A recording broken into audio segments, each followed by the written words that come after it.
देखो द्विघात बहुपद का द्विघात बहुपद का दो शून्यक होता है। द्विघात बहुपद का कितना शून्यक होता है? द्विघात बहुपद का दो शून्यक होता है।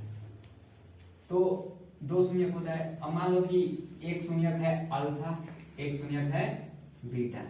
इसको बोलते हैं, ये जो साइन है इसको बोलते हैं अल्फा। इसको क्या बोलते हैं? अल्फा। और ये जो साइन है इसको क्या बोलते हैं? बीटा। इसको बोलते हैं बीटा।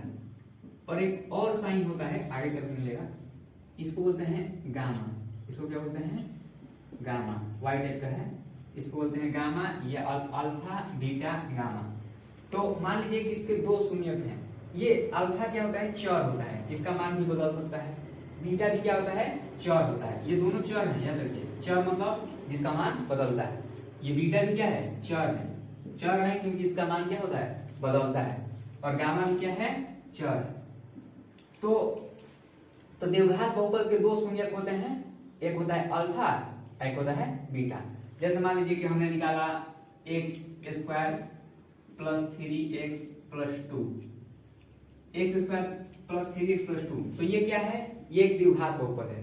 इसका शून्य को होगा 2 हो। तो चलिए चेक करते हैं कैसे। ये एक्स स्क्वायर है, ये बीच वाले पद को ऐसे दो भागों में तोड़ना होता है कि गुना करने पे इसके बराबर आ जाए 2x स्क्वायर। बीच वाले पद को ऐसे दो भागों में तोड़ना होता है कि गुना करने पे इन दोनों को गुना के बराबर आ जाए। तो 2x प्लस x प्लस 2। अब यहाँ पे एक्स स्क्वायर है तो x कॉमन ले लेंगे, x प्लस 2। यहाँ पे कुछ कॉमन नहीं है तो एक कॉमन ले लेंगे, एक बच गया x प्लस 2। अब देखिए इसमें भी x प्लस 2 है, इसमें भी x प्लस 2 है। तो ये हो गया x प्लस 2 कॉमन यहाँ से। यहाँ क्या बच गया? x plus 1। तो अब देखिए इसका गुणनखंड किया, इस बहुपद का गुणनखंड किया तो ये आया। अब इसका शून्यक निकालना हो तो बराबर में 0 कर दीजिए। ये सीखा है कि जब भी शून्यक निकालना हो तो बराबर में 0 कर देते हैं। तो यहाँ पे हो गया x प्लस 2 बराबर या तो 0 होगा या तो x प्लस 1 बराबर 0, तो शून्यक निकल जाएगा। अब x प्लस 2 बराबर 0 है तो x बराबर कितना आ गया? -2। और यहाँ से x बराबर कितना आ गया? -1। तो देखिए यहाँ पे इस बहुपद के दो शून्यक आए हैं, एक -2 और एक -1। तो एक हो गया अल्फा और एक हो गया बीटा। कोई भी अल्फा हो सकता है, कोई भी बीटा हो सकता है। तो मैं यही कह रहा हूँ कि दो शून्यक होंगे, एक होगा अल्फा एक होगा बीटा। अब इन दोनों शून्यक को हमने जब जोड़ा और गुना किया तो हमने एक चीज देखा। क्या चीज देखा समझिए। मान लीजिए हम अल्फा और बीटा दोनों को जोड़ रहे हैं और एक बार हम अल्फा और बीटा दोनों को क्या करेंगे? गुना करेंगे। तो देखिए जब अल्फा बीटा को जोड़ेंगे तो अल्फा कितना है? -2 प्लस बीटा कितना है? -1। अल्फा है -2 और बीटा है -1। तो जोड़ेंगे तो -2 और -1 कितना हो जाएगा? -3। उसी प्रकार अल्फा इंटू बीटा, अल्फा कितना है? -2 इंटू मतलब गुना, बीटा कितना है? -1। तो -2 में -1 से गुना करेंगे तो कितना आ जाएगा? +2। माइनस माइनस प्लस 2 गुने 2। अब देखिए अल्फा प्लस बीटा किए हैं तो -3 है। अल्फा प्लस बीटा किए तो कितना है? -3। और अल्फा इंटू बीटा किए हैं कितना है? 2 आया है। अल्फा इंटू बीटा किए तो कितना है? 2 आया है। ध्यान से देखिए अगर हम लोग यहाँ पे अगर हम लोग x का गुणांक, किसका गुणांक? x का गुणांक बटा में x स्क्वायर का गुणांक, x का गुणांक बटा में x स्क्वायर का गुणांक करेंगे और उसके आगे माइनस का चिन्ह लगा देंगे तो आप देखिएगा कि -3 ही आएगा। जैसे x का गुणांक इसमें क्या है? गुणांक मतलब कि x के साथ गुणा में क्या लिखा गया है? तो 3। x के साथ गुणा में क्या लिखा गया है? 3। तो x का गुणांक हो गया 3। और x स्क्वायर का गुणांक x स्क्वायर के साथ कुछ नहीं लिखा गया है तो क्या मानेंगे कि 1 है। x स्क्वायर के साथ कुछ नहीं, 1 गुने x स्क्वायर लिख सकते हैं, कुछ फर्क नहीं पड़ेगा। तो x स्क्वायर का गुणांक कितना है? 1। इसके आगे चिन्ह किसका लगा है? माइनस। तो 3/1 मतलब कि 3। तो -3 आ गया कि नहीं आ गया? और उसी प्रकार मैं क्या कर रहा हूँ, मैं ये कह रहा हूँ कि अगर आप इस बहुपद के x का गुणांक, अगर आप इस बहुपद के x का गुणांक और बटा में x स्क्वायर का गुणांक कीजिएगा, x का गुणांक और बटा में x स्क्वायर का गुणांक कीजिएगा और उसके आगे एक माइनस का चिन्ह लगा दीजिएगा, तो आपको अल्फा प्लस बीटा मिल जाएगा। क्या मिल जाएगा? Alpha plus beta. उसी प्रकार अल्फा इंटू बीटा करना है तो 2 आया है, तो देखिए अल्फा इंटू बीटा करना है तो आप क्या कीजिए, आप कीजिए अचर पद, ऊपर में अचर पद बटा में एक्स स्क्वायर का गुणांक, अचर पद बटा में एक्स स्क्वायर का गुणांक। अचर पद कितना है? अचर पद मतलब जिसका मान नहीं बदलता है, इसमें अचर पद क्या है? ये 2 है, तो अचर पद हो गया 2 और एक्स स्क्वायर का गुणांक कितना है? 1 है, तो 2 बटा में 1 कितना आ गया? 2। तो इसका मान यहाँ पे से 2 आ गया, आगे नहीं आ गया। मैं ये कह रहा हूँ कि मान लीजिए हमको कोई भी बहुपद दे दिया और उस बहुपद का हमको अल्फा प्लस बीटा निकालना है। हमको कोई भी बहुपद दे दिया और उस बहुपद का अल्फा प्लस बीटा निकालना है, शून्यकों का योग निकालना है, अल्फा प्लस बीटा। तो हम लोग क्या करेंगे, हम लोग उसके x का गुणांक 3 बटा में एक्स स्क्वायर का गुणांक लिख देंगे और उसके आगे एक माइनस का साइन लगा देंगे, तो हमें अल्फा प्लस बीटा मिल जाएगा। उसी प्रकार अगर हम लोग को अल्फा इंटू बीटा चाहिए, शून्यकों का गुणनफल चाहिए, तो हम लोग क्या करेंगे, अचर पद को ऊपर लिखेंगे, बटा में एक्स स्क्वायर का गुणांक लिखेंगे, तो हमें अल्फा इंटू बीटा मिल जाएगा।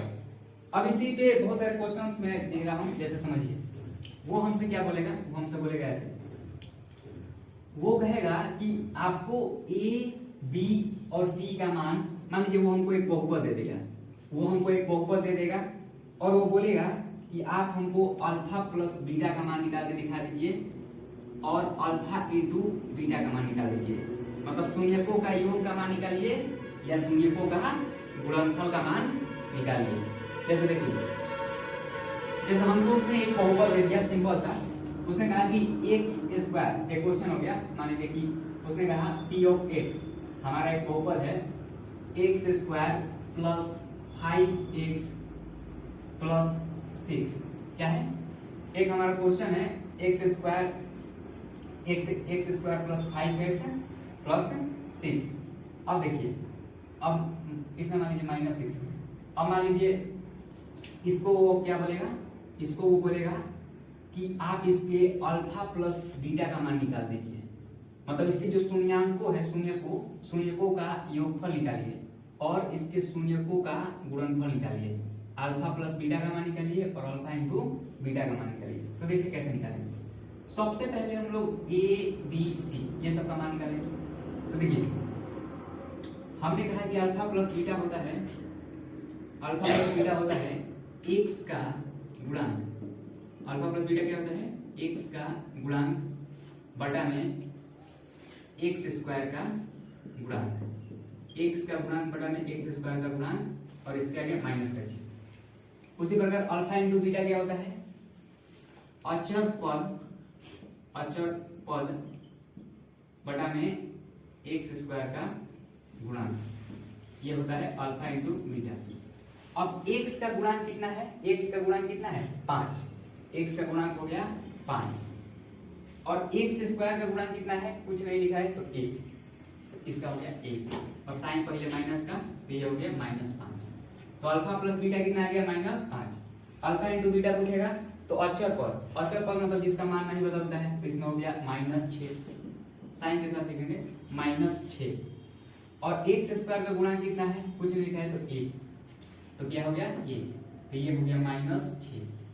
तो यहां से हम लोग अल्फा प्लस बीटा का मान निकाल दिए, अल्फा प्लस बीटा का मान -5 और अल्फा इंटू बीटा का मान -6।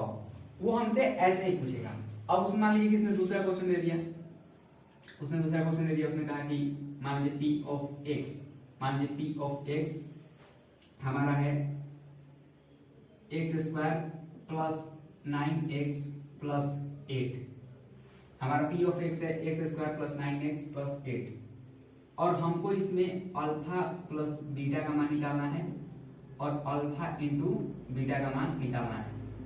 मतलब शून्यकों का योग, इसको क्या बोलेंगे, शून्यकों का योग मतलब जोड़, शून्यक क्या है, अल्फा और बीटा क्या है, शून्यक है, और शून्यकों का योग मतलब अल्फा और बीटा को हम जोड़ दिए।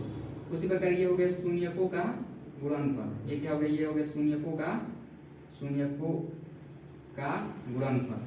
शून्यक क्या है, अल्फा इंटू बीटा, और हमने अल्फा इंटू बीटा को क्या कर दिया, गुना कर दिया, तो अल्फा इंटू बीटा हो गया। अब सुनिए, तो शून्यकों का योग जब भी निकालने को बोले तो हम क्या करेंगे, हम x के गुणांक को लिखेंगे। किसका, क्या नहीं है, शून्य, ये अल्फा प्लस बीटा निकालना हो तो क्या करेंगे, x का गुणांक, तो लिखिए x का गुणांक, अब बटा में x स्क्वायर का गुणांक, तो यहाँ पे क्या हो गया, x स्क्वायर का गुणांक, और इसके आगे साइन लगा देंगे माइनस, इसके आगे साइन किसका लगा देंगे, माइनस का।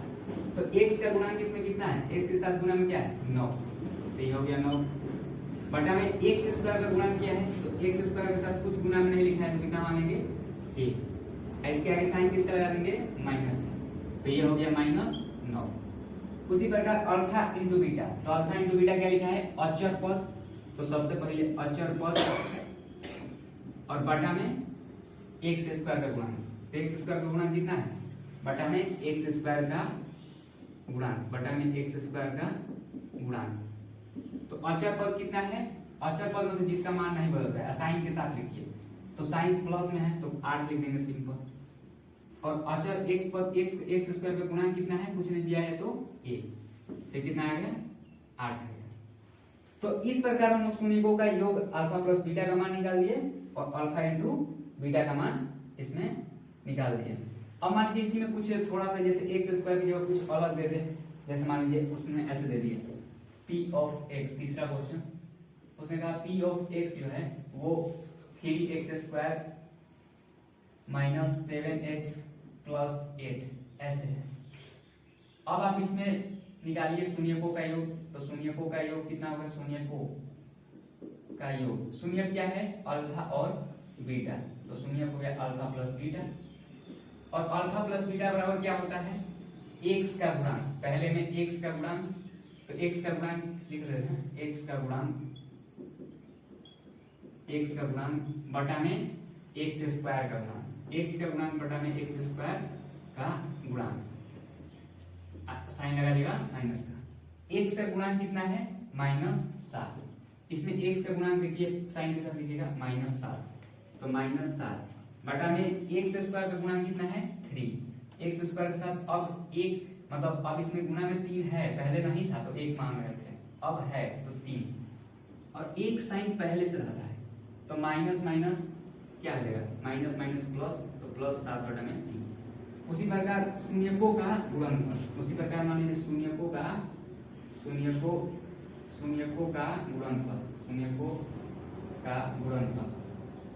मतलब कि गुना में, तो शून्यक क्या क्या है, शून्यक है एक अल्फा और एक बीटा, तो अल्फा इंटू बीटा।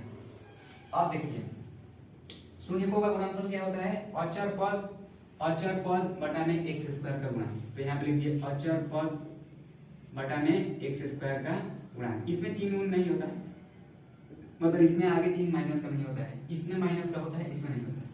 अचर पद कितना दिया है, अचर पद का मान कितना दिया है इसमें 8, तो लिख दिए 8, नहीं वहाँ, हाँ यहाँ पे भी 8 है, ठीक है, तो यहाँ पे 8 बटा में x स्क्वायर का गुणांक कितना दिया है, तो x स्क्वायर का गुणांक दिया है 3, तो ये हो गया 8/3, ही आपका क्या हो गया आंसर। तो इसी प्रकार आपको एक बहुपद देगा, द्विघात बहुपद, और वो आपसे अल्फा प्लस बीटा का मान पूछेगा और अल्फा इंटू बीटा का मान पूछेगा, तो आप ऐसे निकाल दीजिएगा।